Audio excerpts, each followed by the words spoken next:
고요한 바다의 숨결, 그리고 그 깊은 곳에서 울려 퍼지는 한 영혼의 이야기에 오신 여러분을 환영합니다. 오늘 우리는 거친 파도 속에서 길을 잃었지만 가장 깊은 절망의 순간에 영원한 빛을 만난 한 어부의 삶으로 들어가 보려 합니다. 이 이야기가 여러분의 마음에 작은 온기가 되기를 바라며, 혹시 이 이야기가 누군가에게 힘이 될 거라 생각되신다면 조용히 공유해 주시는 것도 주님의 은총을 나누는 아름다운 방법이 될 것입니다. 저희 채널의 구독과 좋아요는 더 많은 이들에게 희망의 이야기를 전하는 데 큰 힘이 됩니다. 방송을 시작하기에 앞서 이 이야기를 듣는 모든 분들의 가정에 하느님의 평화와 축복이 가득하기를 기도합니다. 제 이름은 김세균입니다. 올해로 70을 훌쩍 넘긴 강원도 고성의 작은 어촌에서 평생을 살아온 늙은 어부지요. 마을 사람들은 저를 배선장 김도령이라 부릅니다. 제 인생의 절반 이상, 아니 거의 모든 시간을 저는 바다와 함께했습니다. 제게 바다의 짠내는 세상 그 어떤 꽃향기보다 익숙한 고향의 냄새입니다. 아버지도 어부였고 그 아버지의 아버지도 그러하셨습니다. 우리는 대대로 바다에 기대어 살고 바다의 품에서 마지막을 맞이하는 것을 숙명처럼 여겼습니다. 저 역시 책보다 노를 먼저 잡았고 제 손은 거친 그물과 뜨거운 태양볕에 그을려 투박한 나무 껍질처럼 변해갔습니다.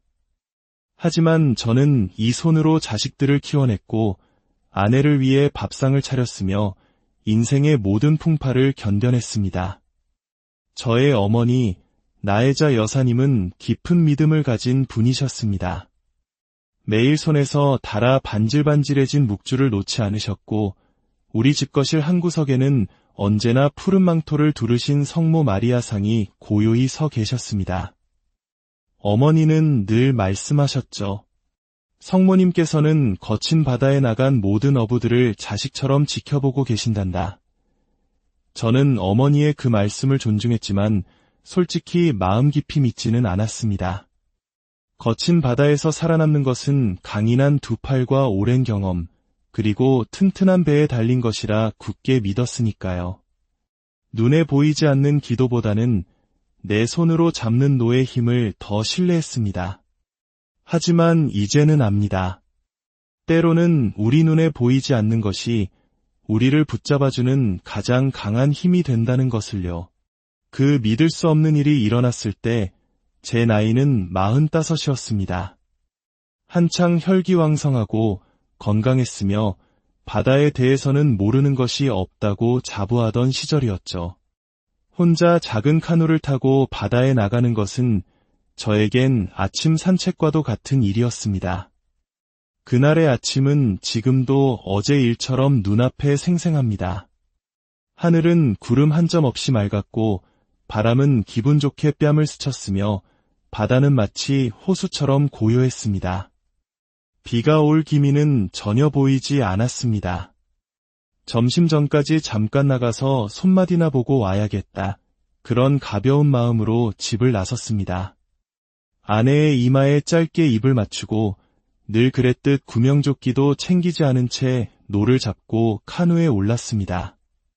그 사소한 오만과 무심함이 제 인생을 송두리째 바꿀 그날의 서막이 될 줄은 꿈에도 몰랐습니다. 늘 저를 어머니 품처럼 안아주던 바다. 그 바다가 그날따라 저를 삼켜버리려는 듯한 서늘한 얼굴을 하고 있다는 것을 저는 미처 알지 못했습니다. 바다는 이상할 정도로 고요했습니다. 잔잔한 파도는 졸린 듯 게으르게 밀려왔고 햇살은 축제날처럼 찬란하게 쏟아졌습니다. 해안가에서 2km 남짓 떨어진 제 손바닥 보듯 훤히 아는 곳이었습니다. 늘 큼직한 우럭이 잘 잡히는 곳이라 기대가 컸지요. 아니나 다를까 그날도 얼마 지나지 않아 실한 놈으로 3마리나 낚아 올렸습니다. 오늘은 수확이 괜찮겠는데 혼자 미소를 지으며 낚싯대를 다시 던졌습니다. 바로 그때였습니다. 갑자기 바람의 방향이 바뀌었습니다. 처음에는 아주 차가운 기운이 팔뚝을 훑고 지나가는 느낌이었습니다. 뭔가 이상하다는 생각에 하늘을 올려다본 순간 저는 숨을 멈췄습니다. 서쪽 하늘부터 시커먼 먹구름이 마치 거대한 장막처럼 무서운 속도로 몰려오고 있었습니다. 영화의 한 장면 같았지만 그것은 부정할 수 없는 현실이었습니다. 불과 10분도 되지 않아 파랗던 하늘은 온통 잿빛으로 물들었고 그 고요하던 바다는 순식간에 성난 짐승처럼 울부짖기 시작했습니다. 집채만 한 파도가 작은 카누의 옆면을 사정없이 때렸습니다. 저는 황급히 노를 잡고 육지를 향해 돌아가려 안간힘을 썼습니다. 잠깐 이러다 말겠지. 이 바다를 내가 얼마나 잘 아는데 그렇게 스스로를 다독였지만 제 팔 힘보다 바람의 힘이, 파도의 힘이 훨씬 강했습니다. 차가운 바닷물이 카누 안으로 들이치기 시작했고 저는 한 손으로 노를 젓고 다른 손으로는 미친 듯이 물을 퍼내야 했습니다. 숨은 턱까지 차올랐고 심장은 갈비뼈를 부술듯 쿵쾅거렸습니다. 눈을 떠 육지를 찾으려 했지만 빗줄기와 파도 때문에 아무것도 보이지 않았습니다. 아늑했던 제 마을은 흔적도 없이 사라져 버렸습니다. 그때 번개가 쳤습니다. 귀를 찢는 듯한 천둥 소리에 온몸의 뼈가 떨리는 듯했습니다. 40년 넘게 바다에서 살았지만 생전 처음으로 진짜 죽음에 대한 공포가 온몸을 덮쳐왔습니다. 다시는 사랑하는 가족을 보지 못할지도 모른다는 두려움이 심장을 얼어붙게 만들었습니다. 그 순간 거대한 파도가 카누를 덮쳤고 저는 힘없이 뒤집히는 배와 함께 차가운 물속으로 던져졌습니다. 물에 젖은 솜처럼 아무런 힘도 없이 바다에 빠졌습니다. 살기 위해 미친 듯이 팔다리를 휘저었지만 바로 그 순간 다리에 끔찍한 경련이 일어났습니다. 쥐가 난 것입니다. 그때 깨달았습니다. 이제는 끝이구나. 기적이 없다면 나는 여기서 죽는다. 바닷속은 차가웠습니다. 단순히 물이 차가운 것이 아니라 그 공포가 제 온몸을 얼음으로 만드는 듯했습니다. 간신히 뒤집힌 카누에 나무 조각 하나를 붙잡았습니다. 작고 위태롭게 흔들리는 그것이 제가 기댈 수 있는 전부였습니다. 제 배는 이미 저 멀리 떠내려가고 있었고 노는 어디론가 사라졌습니다. 온몸은 천근만근 무거웠고 파도는 쉴 새 없이 제 뺨을 때렸습니다. 하지만 몸의 고통보다 더 힘든 것은 마음이었습니다. 아이들의 얼굴이 떠올랐고 어린 손녀의 목소리가 귓가에 들리는 듯했습니다. 할아버지, 바로 그 순간 어머니의 기도가 생각났습니다. 늘 손에 들고 계시던 묵주, 거실 구석 성모상의 푸른 망토, 그리고 귓가에 울리는 어머니의 목소리. 세균아, 언젠가 내가 인생의 바다에서 길을 잃거든 성모님을 불러라. 그분은 내 침묵 속의 외침까지도 모두 들으신단다. 그 말씀을 기억하며 저는 입이 아닌 영혼으로 외쳤습니다. 성모님, 제발, 아직은 죽고 싶지 않습니다. 제발 저를 살려주십시오. 그게 제가 할 수 있는 전부였습니다. 그리고 정적이 찾아왔습니다. 믿을 수 없는 침묵. 마치 세상의 모든 소리가 멈춘 듯한 고요함. 그 침묵 속에서 기적은 시작되고 있었습니다. 제 몸은 천천히 물속으로 가라앉고 있었습니다. 마치 바다가 저를 마지막으로 안아주는 것처럼 아주 천천히 그리고 조용히. 그 아래는 무서울 정도로 고요했습니다. 바람 소리도 천둥 소리도 심지어 거친 파도 소리마저 사라졌습니다. 통증조차 느껴지지 않았고 시간의 흐름도 멈춘 듯했습니다. 하지만 그 깊은 침묵 속에서 제 영혼 아주 깊은 곳에서부터 살아야 한다는 강렬한 의지가 솟아올랐습니다. 설명할 수 없는 감정이었습니다. 숨은 막혀오고 눈앞은 흐려졌지만 제 영혼 어딘가에는 아직 포기하지 않은 무언가가 남아있었던 겁니다. 그리고 그때 무언가 달라졌습니다. 마치 누군가가 저와 함께 이 차가운 물속으로 들어온 듯한 느낌. 인간의 손처럼 부드럽고 따뜻한 감촉이 저를 감싸 안아주는 듯했습니다. 어떤 말도 들리지 않았지만 마음으로 똑똑히 들려왔습니다. 괜찮다. 내가 여기 있단다. 그 따스함은 희미한 촛불처럼 작고 연약했지만 제 마음속의 시커먼 절망을 조금씩 밀어내고 있었습니다. 그 작은 불빛 하나가 죽음의 문턱에 있던 제 믿음을 다시 일으켜 세운 것입니다. 얼마나 깊은 바닷속에 있었는지 모릅니다. 아마 현실에서는 몇 초에 불과했을지 모르지만 제게는 영원처럼 느껴졌습니다. 몸은 점점 더 무거워졌고 눈은 스르르 감기려 했습니다. 그때 제 눈앞에 마지막으로 떠오른 얼굴은 바로 어머니였습니다. 푸른 천을 머리에 두르고 묵주를 손에 들고 기도하시던 어머니의 모습. 그리고 다시 한번 그 목소리가 들렸습니다. 세균아, 길을 일커든 성모님을 불러라. 어머니는 침묵도 들으신단다. 저는 온몸에 힘이 빠져나가는 그 마지막 순간 말이 아닌 영혼으로 다시 한번 소리쳤습니다. 살고 싶다고, 다시 한번 기회를 달라고, 아직 떠나고 싶지 않다고. 바다는 응답하지 않았고 하늘도 열리지 않았습니다. 어떤 배도 나타나지 않았습니다. 그 절규는 세상 누구도 듣지 못할 것 같았지만 단 한 분 자비로우신 어머니께서는 듣고 계셨습니다. 바로 그때였습니다.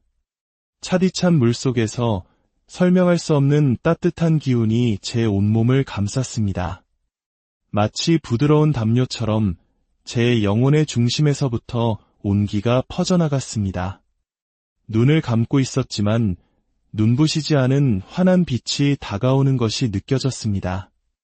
차분하고 포근하며 평화로운 빛이었습니다.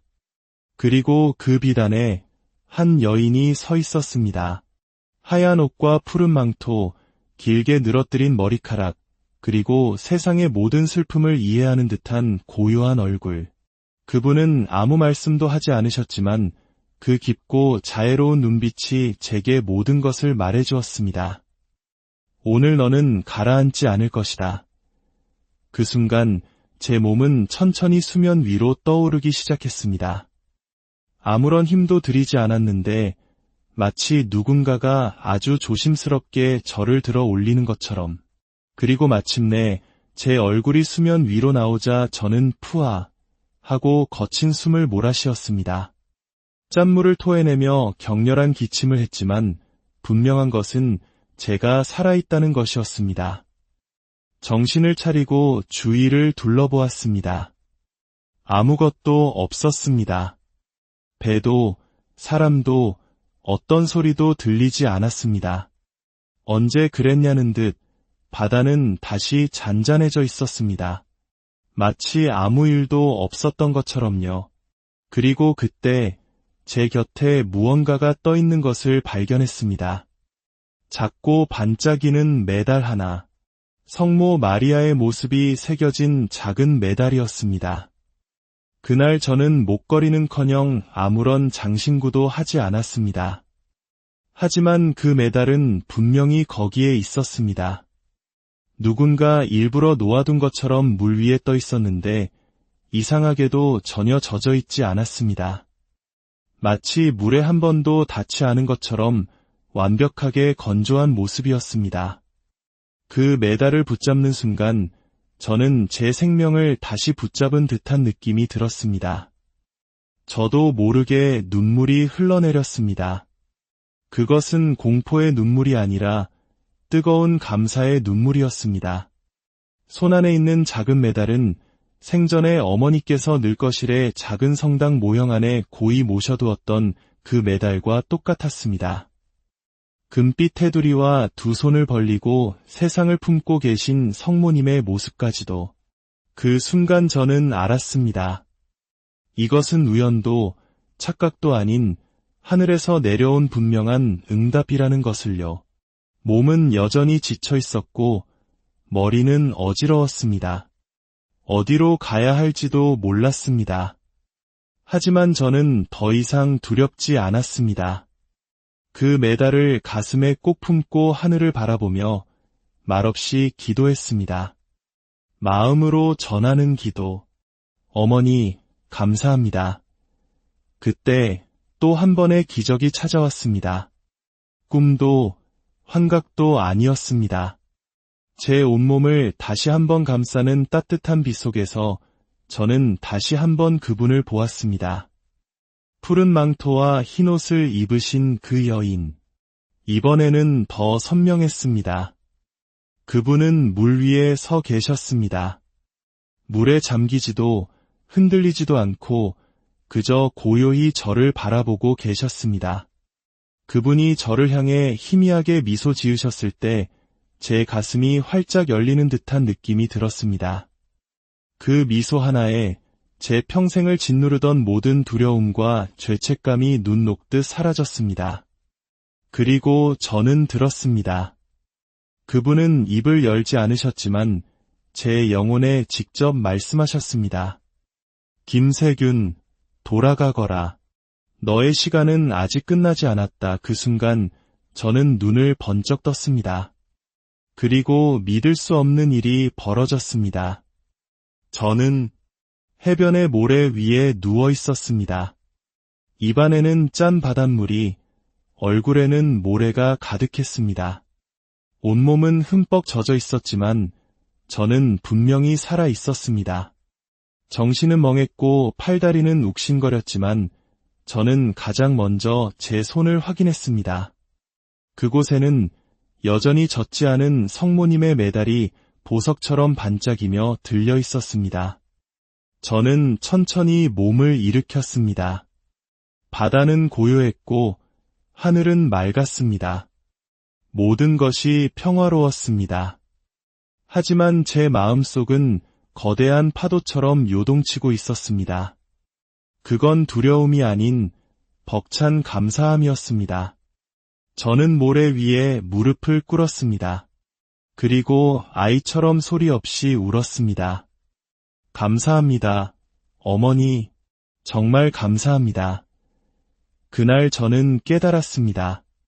이것은 단순한 기적이 아니라 사랑의 손길이었다는 것을. 하늘이 보내주신 자비로운 어머니의 사랑, 그 손길이 저를 구원해 준 것이었습니다. 집으로 돌아오는 길은 멀고 힘들었습니다. 맨발로 아픈 몸을 이끌고 한참을 걸었습니다. 하지만 마음만은 그 어느 때보다 가볍고 맑았습니다. 문을 열자 저를 본 아내는 그 자리에 얼어붙었습니다. 그녀의 눈이 커지고 이내 뜨거운 눈물이 터져 나왔습니다. 저는 아무 말 없이 손에 쥔 메달을 들어 보였습니다. 아내는 말없이 달려와 저를 부서져라 껴안았습니다. 우리는 현관 앞에서 어떤 말도 없이 한참을 서로를 부둥켜 안고 울었습니다. 그날 이후 저는 예전의 김세균이 아니었습니다. 저는 다시 바다로 나갔습니다. 하지만 모든 것이 달라져 있었습니다. 배를 타기 전 늘 하던 준비들 사이에 새로 추가된 한 가지가 있었습니다. 저는 마당 한 구석에 조용히 무릎을 꿇고 그날의 메달을 손에 꼭 쥔 채 눈을 감고 기도했습니다. 어머니, 오늘 하루도 저를 지켜주시고 욕심내지 않고 감사하는 마음으로 일하게 하소서. 누가 시켜서 하는 것이 아니었습니다. 제 마음이, 제 영혼이 그렇게 하라고 말했습니다. 제 이야기는 작은 어촌 마을에 금세 퍼져나갔습니다. 김도령이 바다에 빠졌다가 살아 돌아왔다더라. 성모 마리아를 직접 봤다더라. 누구는 믿었고 누구는 헛것을 본 것이라며 웃었고 또 누구는 직접 찾아와 물었습니다. 정말이에요. 정말 보셨어요. 저는 그들을 설득하려 애쓰지 않았습니다. 그저 제 목에 걸린 메달을 조용히 보여주며 말했습니다. 그분이 저를 돌려보내 주셨습니다. 놀랍게도 그날 이후 평생 성당 근처에도 가지 않던 어부 몇몇이 저와 함께 성당에 나가기 시작했습니다. 그중 한 명은 껄껄 웃으며 말했지요.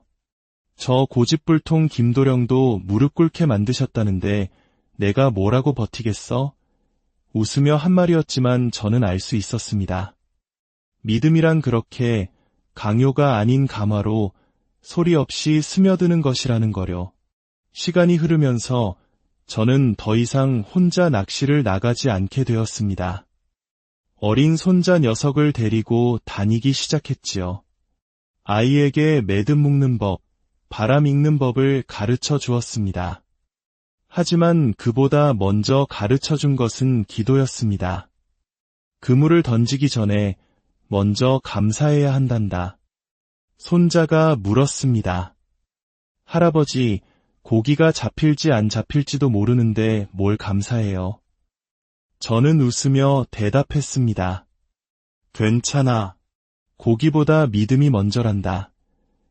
그날 바다에서의 기적은 제 몸에 어떤 상처도 남기지 않았습니다. 하지만 제 마음속에는 평생 지워지지 않을 깊은 흔적을 남겼습니다. 그 흔적은 저를 바꾸었고 제 주변을 바꾸었으며 우리 작은 마을을 조금씩 변화시켰습니다.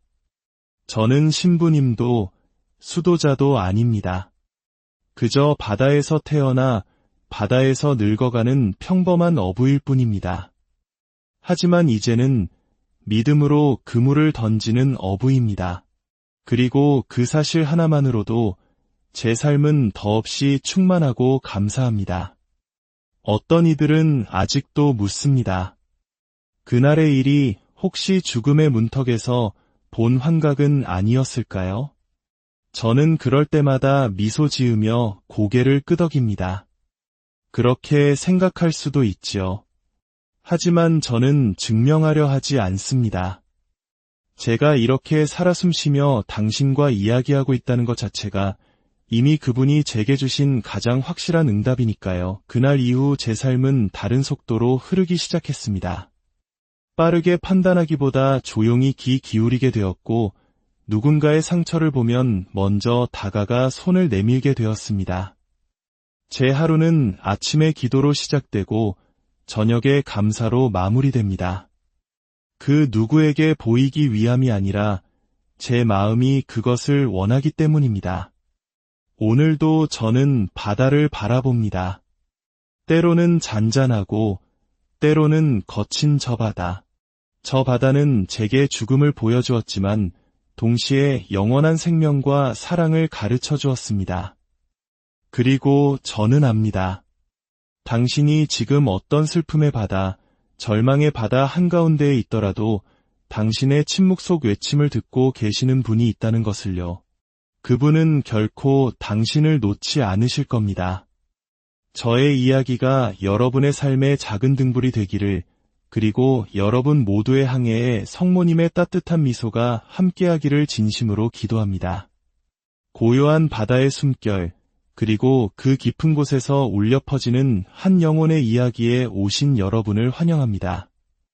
오늘 우리는 거친 파도 속에서 길을 잃었지만 가장 깊은 절망의 순간에 영원한 빛을 만난 한 어부의 삶으로 들어가 보려 합니다. 이 이야기가 여러분의 마음에 작은 온기가 되기를 바라며 혹시 이 이야기가 누군가에게 힘이 될 거라 생각되신다면 조용히 공유해 주시는 것도 주님의 은총을 나누는 아름다운 방법이 될 것입니다. 저희 채널의 구독과 좋아요는 더 많은 이들에게 희망의 이야기를 전하는 데 큰 힘이 됩니다. 방송을 시작하기에 앞서 이 이야기를 듣는 모든 분들의 가정에 하느님의 평화와 축복이 가득하기를 기도합니다. 제 이름은 김세균입니다. 올해로 70을 훌쩍 넘긴 강원도 고성의 작은 어촌에서 평생을 살아온 늙은 어부지요. 마을 사람들은 저를 배선장 김도령이라 부릅니다. 제 인생의 절반 이상 아니 거의 모든 시간을 저는 바다와 함께 했습니다. 제게 바다의 짠내는 세상 그 어떤 꽃향기보다 익숙한 고향의 냄새입니다. 아버지도 어부였고 그 아버지의 아버지도 그러하셨습니다. 우리는 대대로 바다에 기대어 살고 바다의 품에서 마지막을 맞이하는 것을 숙명처럼 여겼습니다. 저 역시 책보다 노를 먼저 잡았고 제 손은 거친 그물과 뜨거운 태양볕에 그을려 투박한 나무 껍질처럼 변해갔습니다. 하지만 저는 이 손으로 자식들을 키워냈고 아내를 위해 밥상을 차렸으며 인생의 모든 풍파를 견뎌냈습니다.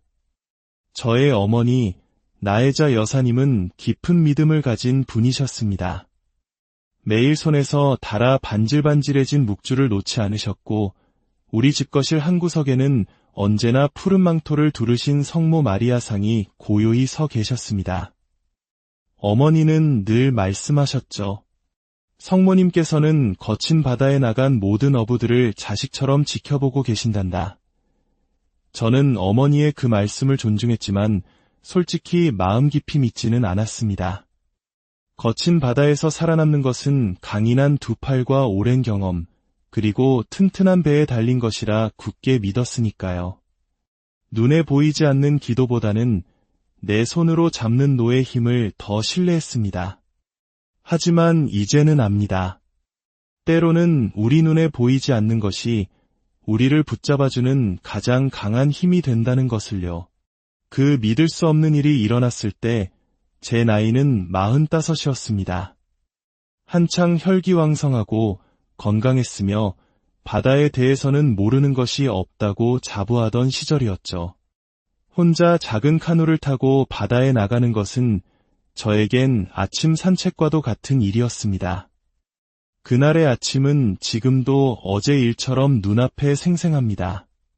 하늘은 구름 한 점 없이 맑았고 바람은 기분 좋게 뺨을 스쳤으며 바다는 마치 호수처럼 고요했습니다. 비가 올 기미는 전혀 보이지 않았습니다. 점심 전까지 잠깐 나가서 손맛이나 보고 와야겠다. 그런 가벼운 마음으로 집을 나섰습니다. 아내의 이마에 짧게 입을 맞추고 늘 그랬듯 구명조끼도 챙기지 않은 채 노를 잡고 카누에 올랐습니다. 그 사소한 오만과 무심함이 제 인생을 송두리째 바꿀 그날의 서막이 될 줄은 꿈에도 몰랐습니다. 늘 저를 어머니 품처럼 안아주던 바다. 그 바다가 그날따라 저를 삼켜버리려는 듯한 서늘한 얼굴을 하고 있다는 것을 저는 미처 알지 못했습니다. 바다는 이상할 정도로 고요했습니다. 잔잔한 파도는 졸린 듯 게으르게 밀려왔고 햇살은 축제날처럼 찬란하게 쏟아졌습니다. 해안가에서 2km 남짓 떨어진 제 손바닥 보듯 훤히 아는 곳이었습니다. 늘 큼직한 우럭이 잘 잡히는 곳이라 기대가 컸지요. 아니나 다를까 그날도 얼마 지나지 않아 실한 놈으로 3마리나 낚아 올렸습니다. 오늘은 수확이 괜찮겠는데 혼자 미소를 지으며 낚싯대를 다시 던졌습니다. 바로 그때였습니다. 갑자기 바람의 방향이 바뀌었습니다. 처음에는 아주 차가운 기운이 팔뚝을 훑고 지나가는 느낌이었습니다. 뭔가 이상하다는 생각에 하늘을 올려다본 순간 저는 숨을 멈췄습니다. 서쪽 하늘부터 시커먼 먹구름이 마치 거대한 장막처럼 무서운 속도로 몰려오고 있었습니다. 영화의 한 장면 같았지만 그것은 부정할 수 없는 현실이었습니다. 불과 10분도 되지 않아 파랗던 하늘은 온통 잿빛으로 물들었고 그 고요하던 바다는 순식간에 성난 짐승처럼 울부짖기 시작했습니다. 집채만 한 파도가 작은 카누의 옆면을 사정없이 때렸습니다. 저는 황급히 노를 잡고 육지를 향해 돌아가려 안간힘을 썼습니다. 잠깐 이러다 말겠지. 이 바다를 내가 얼마나 잘 아는데 그렇게 스스로를 다독였지만 제 팔 힘보다 바람의 힘이, 파도의 힘이 훨씬 강했습니다. 차가운 바닷물이 카누 안으로 들이치기 시작했고 저는 한 손으로 노를 젓고 다른 손으로는 미친 듯이 물을 퍼내야 했습니다. 숨은 턱까지 차올랐고 심장은 갈비뼈를 부술듯 쿵쾅거렸습니다. 눈을 떠 육지를 찾으려 했지만 빗줄기와 파도 때문에 아무것도 보이지 않았습니다. 아늑했던 제 마을은 흔적도 없이 사라져 버렸습니다. 그때 번개가 쳤습니다. 귀를 찢는 듯한 천둥 소리에 온몸의 뼈가 떨리는 듯했습니다. 40년 넘게 바다에서 살았지만 생전 처음으로 진짜 죽음에 대한 공포가 온몸을 덮쳐왔습니다. 다시는 사랑하는 가족을 보지 못할지도 모른다는 두려움이 심장을 얼어붙게 만들었습니다. 그 순간 거대한 파도가 카누를 덮쳤고 저는 힘없이 뒤집히는 배와 함께 차가운 물속으로 던져졌습니다. 물에 젖은 솜처럼 아무런 힘도 없이 바다에 빠졌습니다. 살기 위해 미친 듯이 팔다리를 휘저었지만 바로 그 순간 다리에 끔찍한 경련이 일어났습니다. 쥐가 난 것입니다. 그때 깨달았습니다. 이제는 끝이구나. 기적이 없다면 나는 여기서 죽는다. 바닷속은 차가웠습니다. 단순히 물이 차가운 것이 아니라 그 공포가 제 온몸을 얼음으로 만드는 듯했습니다. 간신히 뒤집힌 카누에 나무 조각 하나를 붙잡았습니다. 작고 위태롭게 흔들리는 그것이 제가 기댈 수 있는 전부였습니다. 제 배는 이미 저 멀리 떠내려가고 있었고 노는 어디론가 사라졌습니다. 온몸은 천근만근 무거웠고 파도는 쉴 새 없이 제 뺨을 때렸습니다. 하지만 몸의 고통보다 더 힘든 것은 마음이었습니다. 아이들의 얼굴이 떠올랐고 어린 손녀의 목소리가 귓가에 들리는 듯했습니다. 할아버지, 바로 그 순간 어머니의 기도가 생각났습니다. 늘 손에 들고 계시던 묵주, 거실 구석 성모상의 푸른 망토, 그리고 귓가에 울리는 어머니의 목소리. 세균아, 언젠가 내가 인생의 바다에서 길을 잃거든 성모님을 불러라. 그분은 내 침묵 속의 외침까지도 모두 들으신단다. 그 말씀을 기억하며 저는 입이 아닌 영혼으로 외쳤습니다. 성모님, 제발, 아직은 죽고 싶지 않습니다. 제발 저를 살려주십시오. 그게 제가 할 수 있는 전부였습니다. 그리고 정적이 찾아왔습니다. 믿을 수 없는 침묵. 마치 세상의 모든 소리가 멈춘 듯한 고요함. 그 침묵 속에서 기적은 시작되고 있었습니다. 제 몸은 천천히 물속으로 가라앉고 있었습니다.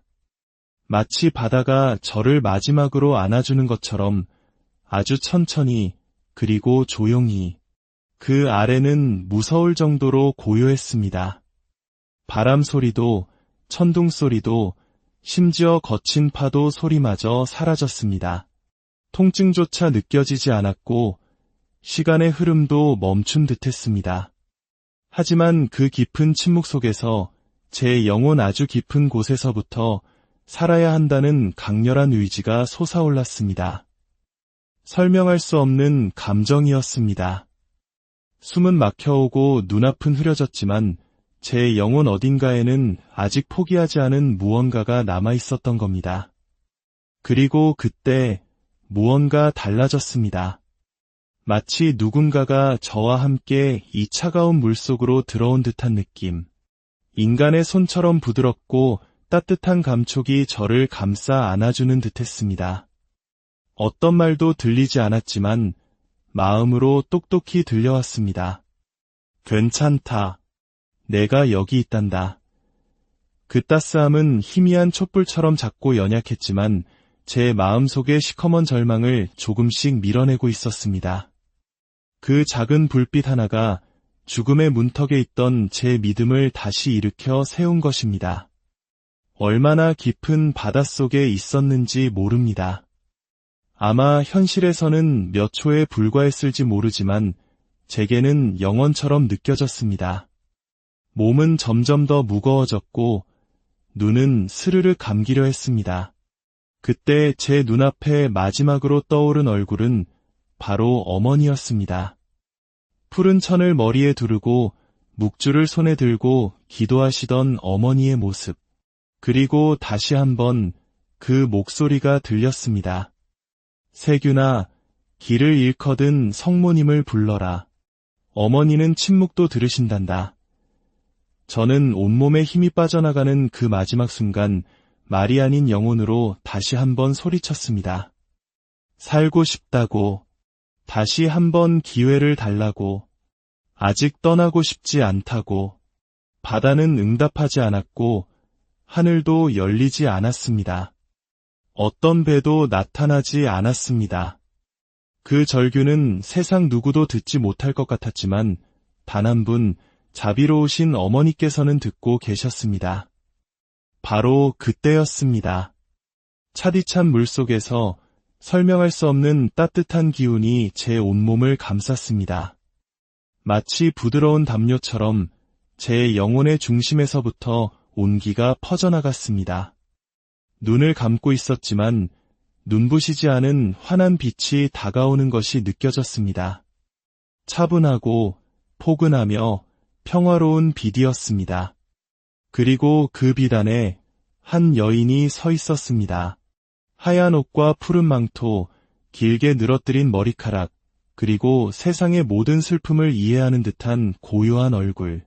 그분은 아무 말씀도 하지 않으셨지만 그 깊고 자애로운 눈빛이 제게 모든 것을 말해주었습니다. 오늘 너는 가라앉지 않을 것이다. 그 순간 제 몸은 천천히 수면 위로 떠오르기 시작했습니다. 아무런 힘도 들이지 않았는데 마치 누군가가 아주 조심스럽게 저를 들어 올리는 것처럼. 그리고 마침내 제 얼굴이 수면 위로 나오자 저는 푸아 하고 거친 숨을 몰아쉬었습니다. 짠물을 토해내며 격렬한 기침을 했지만 분명한 것은 제가 살아있다는 것이었습니다. 정신을 차리고 주위를 둘러보았습니다. 아무것도 없었습니다. 배도 사람도 어떤 소리도 들리지 않았습니다. 언제 그랬냐는 듯 바다는 다시 잔잔해져 있었습니다. 마치 아무 일도 없었던 것처럼요. 그리고 그때 제 곁에 무언가가 떠 있는 것을 발견했습니다.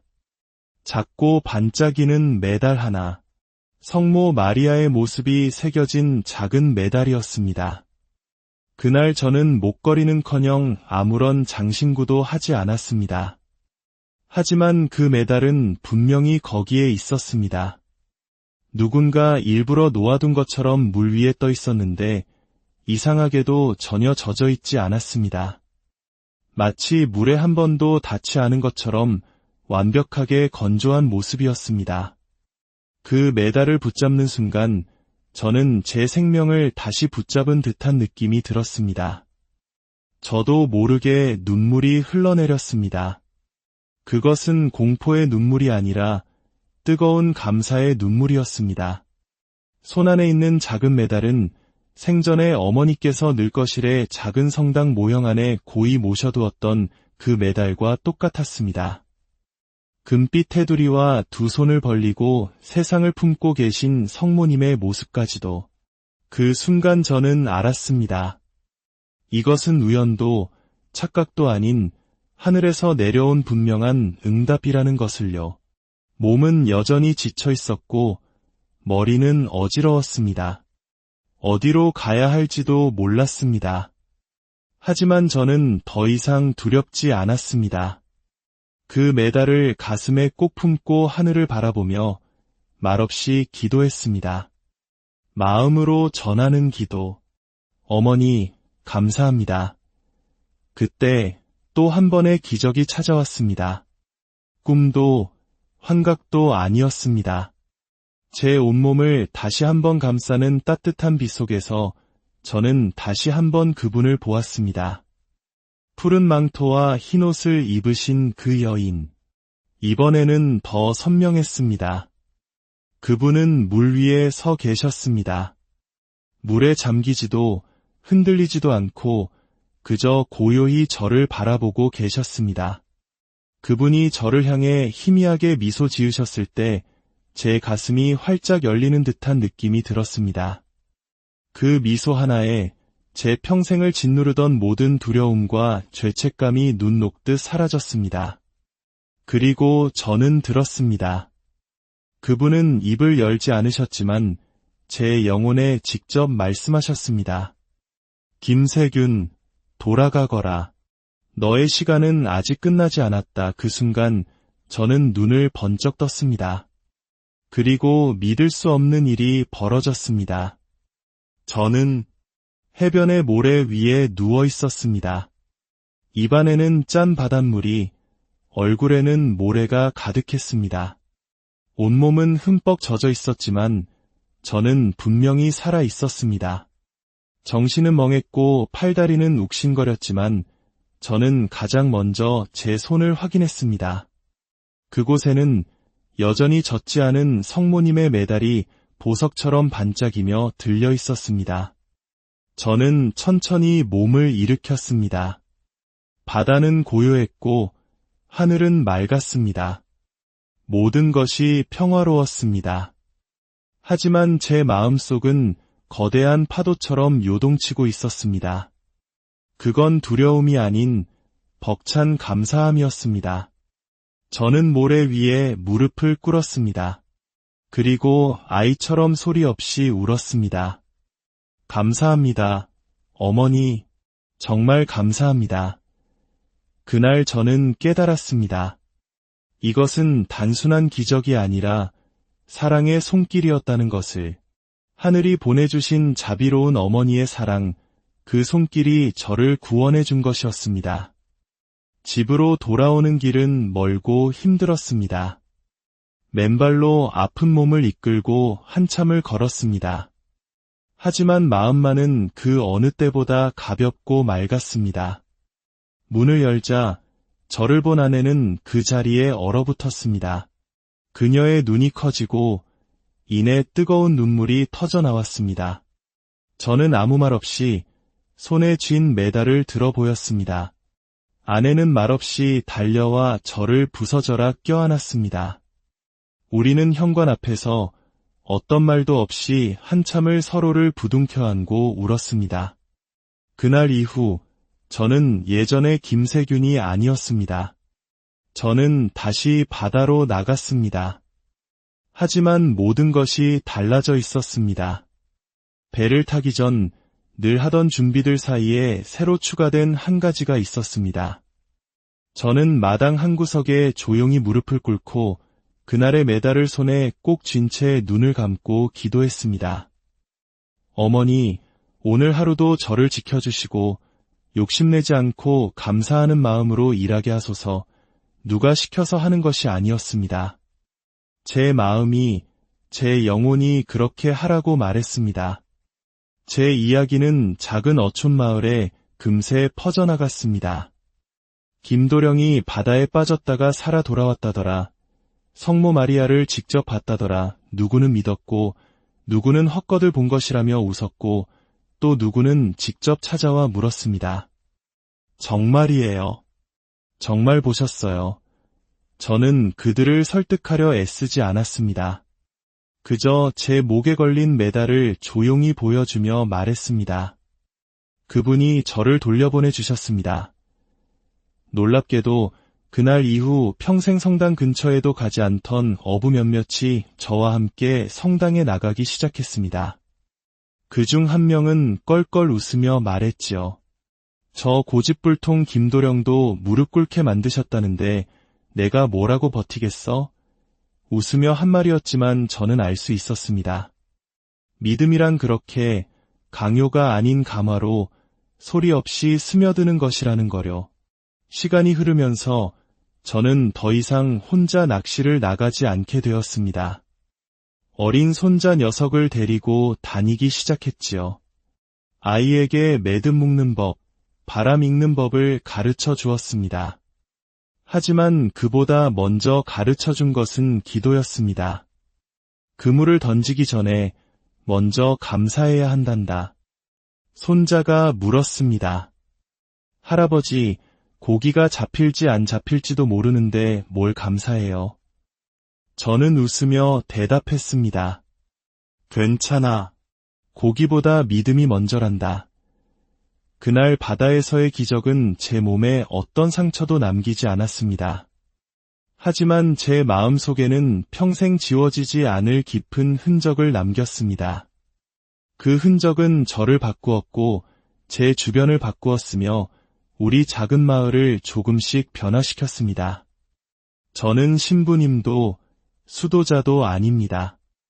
그저 바다에서 태어나 바다에서 늙어가는 평범한 어부일 뿐입니다. 하지만 이제는 믿음으로 그물을 던지는 어부입니다.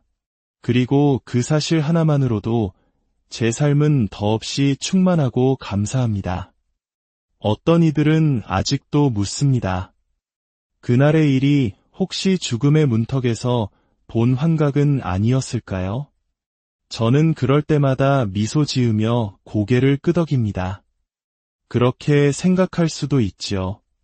하지만 저는 증명하려 하지 않습니다. 제가 이렇게 살아 숨쉬며 당신과 이야기하고 있다는 것 자체가 이미 그분이 제게 주신 가장 확실한 응답이니까요. 그날 이후 제 삶은 다른 속도로 흐르기 시작했습니다.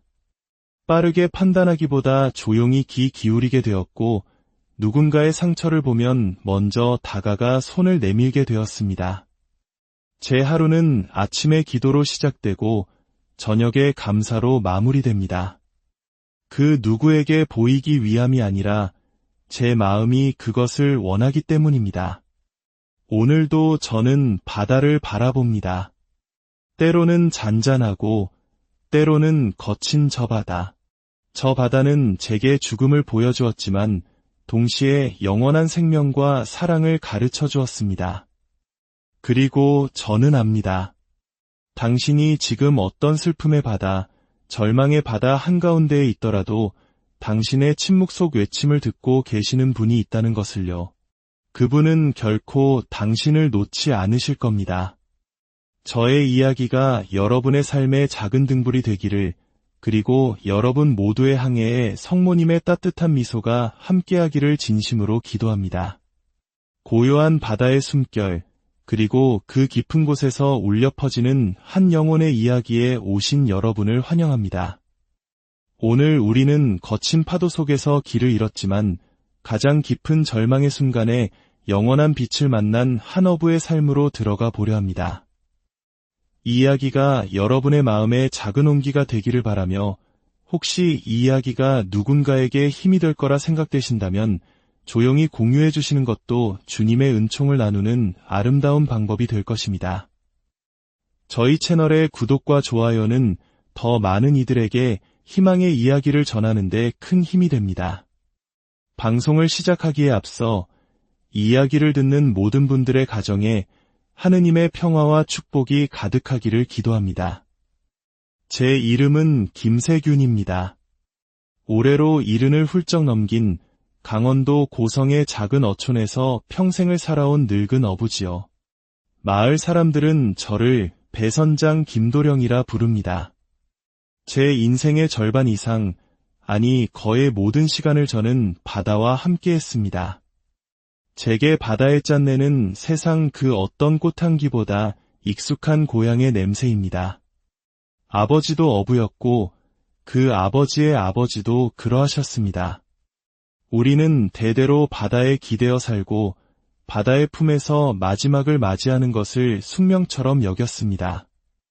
저 역시 책보다 노를 먼저 잡았고 제 손은 거친 그물과 뜨거운 태양볕에 그을려 투박한 나무 껍질처럼 변해갔습니다. 하지만 저는 이 손으로 자식들을 키워냈고 아내를 위해 밥상을 차렸으며 인생의 모든 풍파를 견뎌냈습니다. 저의 어머니 나혜자 여사님은 깊은 믿음을 가진 분이셨습니다. 매일 손에서 달아 반질반질해진 묵주를 놓지 않으셨고 우리 집거실 한 구석에는 언제나 푸른 망토를 두르신 성모 마리아상이 고요히 서 계셨습니다. 어머니는 늘 말씀하셨죠.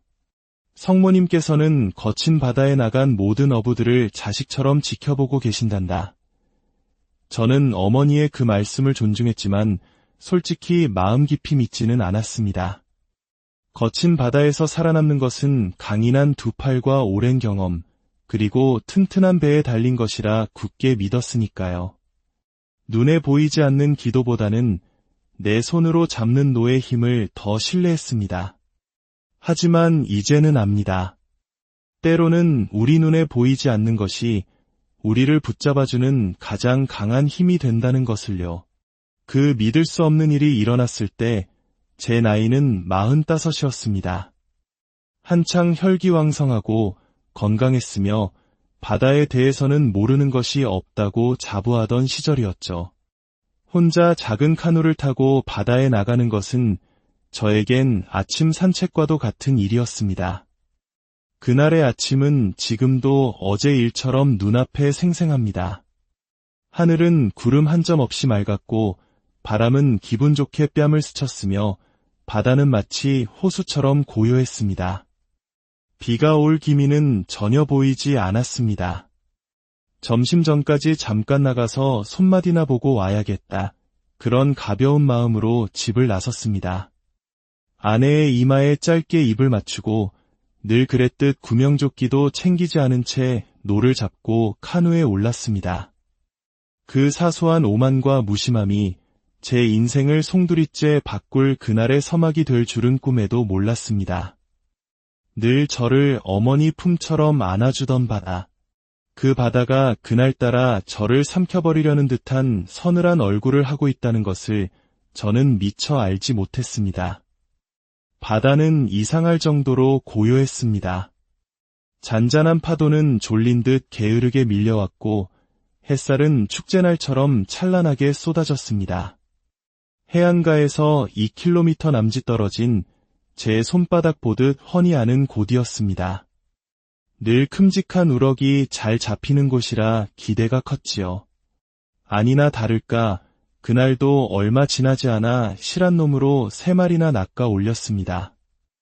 오늘은 수확이 괜찮겠는데 혼자 미소를 지으며 낚싯대를 다시 던졌습니다. 바로 그때였습니다. 갑자기 바람의 방향이 바뀌었습니다.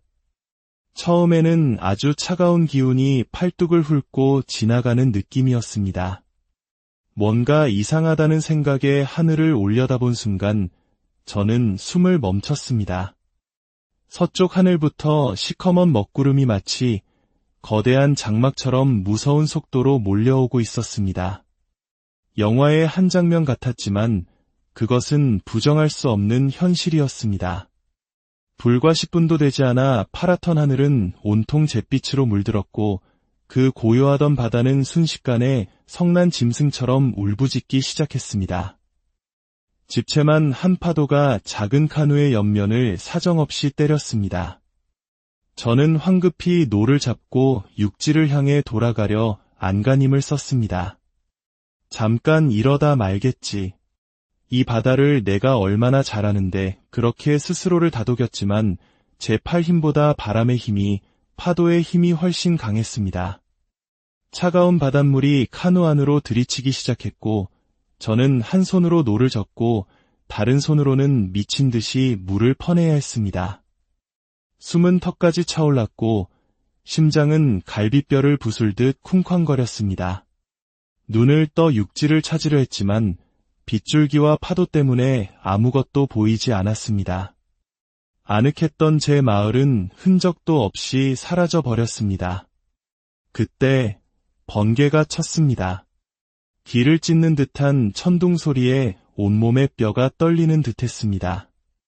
40년 넘게 바다에서 살았지만 생전 처음으로 진짜 죽음에 대한 공포가 온몸을 덮쳐왔습니다. 다시는 사랑하는 가족을 보지 못할지도 모른다는 두려움이 심장을 얼어붙게 만들었습니다.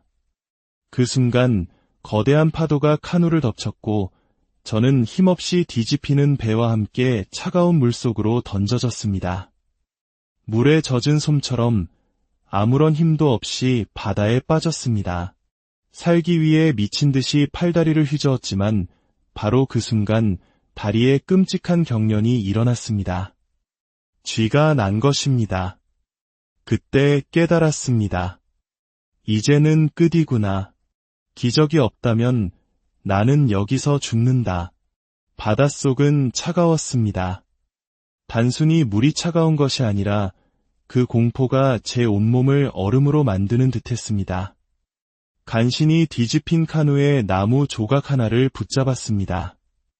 작고 위태롭게 흔들리는 그것이 제가 기댈 수 있는 전부였습니다. 제 배는 이미 저 멀리 떠내려가고 있었고 노는 어디론가 사라졌습니다. 온몸은 천근만근 무거웠고 파도는 쉴 새 없이 제 뺨을 때렸습니다. 하지만 몸의 고통보다 더 힘든 것은 마음이었습니다. 아이들의 얼굴이 떠올랐고 어린 손녀의 목소리가 귓가에 들리는 듯했습니다. 할아버지, 바로 그 순간 어머니의 기도가 생각났습니다. 늘 손에 들고 계시던 묵주, 거실 구석 성모상의 푸른 망토, 그리고 귓가에 울리는 어머니의 목소리. 세균아, 언젠가 내가 인생의 바다에서 길을 잃거든 성모님을 불러라. 그분은 내 침묵 속의 외침까지도 모두 들으신단다. 그 말씀을 기억하며 저는 입이 아닌 영혼으로 외쳤습니다. 성모님, 제발, 아직은 죽고 싶지 않습니다. 제발 저를 살려주십시오. 그게 제가 할 수 있는 전부였습니다. 그리고 정적이 찾아왔습니다. 믿을 수 없는 침묵. 마치 세상의 모든 소리가 멈춘 듯한 고요함. 그 침묵 속에서 기적은 시작되고 있었습니다. 제 몸은 천천히 물속으로 가라앉고 있었습니다. 마치 바다가 저를 마지막으로 안아주는 것처럼 아주 천천히 그리고 조용히. 그 아래는 무서울 정도로 고요했습니다. 바람 소리도 천둥 소리도 심지어 거친 파도 소리마저 사라졌습니다. 통증조차 느껴지지 않았고 시간의 흐름도 멈춘 듯했습니다. 하지만 그 깊은 침묵 속에서 제 영혼 아주 깊은 곳에서부터 살아야 한다는 강렬한 의지가 솟아올랐습니다. 설명할 수 없는 감정이었습니다. 숨은 막혀오고 눈앞은 흐려졌지만 제 영혼 어딘가에는 아직 포기하지 않은 무언가가 남아있었던 겁니다. 그리고 그때 무언가 달라졌습니다. 마치 누군가가 저와 함께 이 차가운 물속으로 들어온 듯한 느낌. 인간의 손처럼 부드럽고 따뜻한 감촉이 저를 감싸 안아주는 듯했습니다. 어떤 말도 들리지 않았지만 마음으로 똑똑히 들려왔습니다. 괜찮다. 내가 여기 있단다.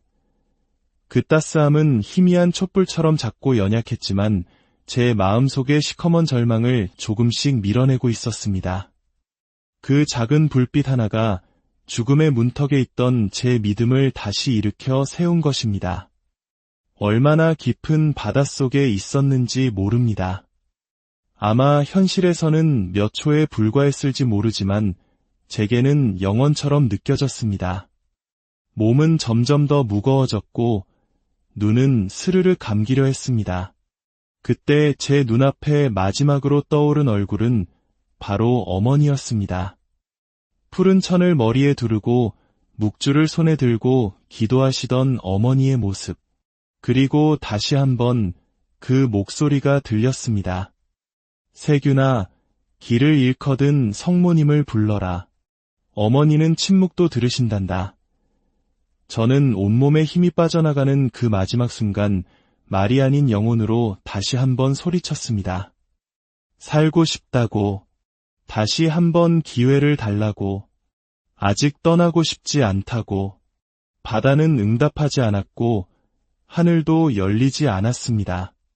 어떤 배도 나타나지 않았습니다. 그 절규는 세상 누구도 듣지 못할 것 같았지만 단 한 분 자비로우신 어머니께서는 듣고 계셨습니다. 바로 그때였습니다. 차디찬 물속에서 설명할 수 없는 따뜻한 기운이 제 온몸을 감쌌습니다. 마치 부드러운 담요처럼 제 영혼의 중심에서부터 온기가 퍼져나갔습니다. 눈을 감고 있었지만 눈부시지 않은 환한 빛이 다가오는 것이 느껴졌습니다. 차분하고 포근하며 평화로운 빛이었습니다. 그리고 그 빛 안에 한 여인이 서 있었습니다. 하얀 옷과 푸른 망토, 길게 늘었던